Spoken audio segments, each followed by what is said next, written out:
the News 8 Storm Team forecast with Chief Meteorologist Joe Calhoun. Quieter night tonight as you look live over Carlisle and Cumberland County. Quieter because the winds aren't howling as they were at this time last night. 8 degrees feels like 8 degrees tonight. West breeze is barely blowing now. But at this time last night, we were 25 to 30 mile an hour winds. We had some gusts near 40, lasted into the morning, and that really made it dangerously cold out there. Before tonight, look for a little less wind. With those diminishing winds, wind chill's still going to be 0 to maybe at times 10 below. But again, less wind means temperatures are cold, near 0. I don't think we're going to go sub-0 tonight. They're going to kind of level off through most of the night. So we may not set a record, but we'll be close to that 0-degree record for tonight. Mostly sunny morning. It's going to be very cold out there, but it won't be like this morning. We had that howling wind. We'll have temperatures rising from the single digits up and back into the teens as we go through the midday hours. Southwest breeze about 5 to 10. And then that southwesterly breeze will start to bring in some more clouds as we go through the afternoon. They'll start filtering out, maybe even blocking the sun a little bit.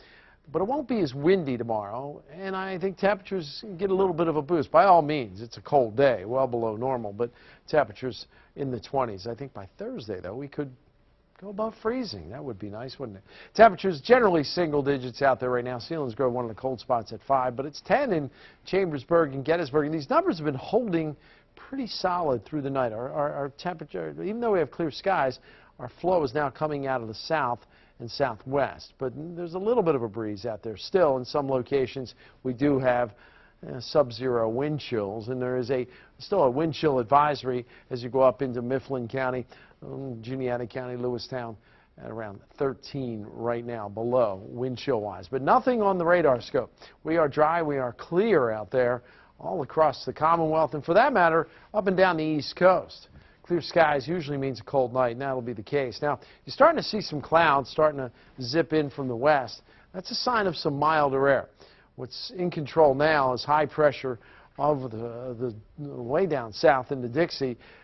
That's still giving us a little bit of a northerly flow and bringing in the cold air, but as it builds east, the winds will settle down, and gradually we'll start to get more of a westerly flow of air. And I think that's going to start to bring back in some cloudiness. It's also going to start to boost temperatures as that high moves away. You see some clouds starting to move into the sky tomorrow afternoon. Could even be a few flurries with them tomorrow night. There's a weak disturbance going by, but the air is just so dry, I doubt there's much precipitation. But then that high kind of reasserts itself down the East Coast again. So on most of Thursday, it should be an okay day, but then we're going to watch this system. It's weak, but it may be enough moisture to kind of bring some light precipitation by Friday morning, but temperatures then could be below freezing still, so we'll have to watch for a little bit of a wintry mix. But that cold air is locked in for now, but it starts to retreat as we go through tomorrow and into Friday. Still chilly, but not as cold, and then I'll look for even milder temperatures coming in as we go into the weekend. How mild? Well, I could see some 50s. Not tomorrow, though, about half of that. 34 degrees on Thursday will feel better. Again, there should be sunshine by afternoon. And then I look for that little wintry mix, perhaps even some sleet or a little bit of freezing precipitation early. Then I think we're back up there into the 30s by late in the day. Look at that, near 50, despite some rain coming in on Saturday and again on Sunday and even Monday, despite the chance of some showers. I still think it's fairly mild, but it starts getting colder after that, and I'll talk more about that at 11.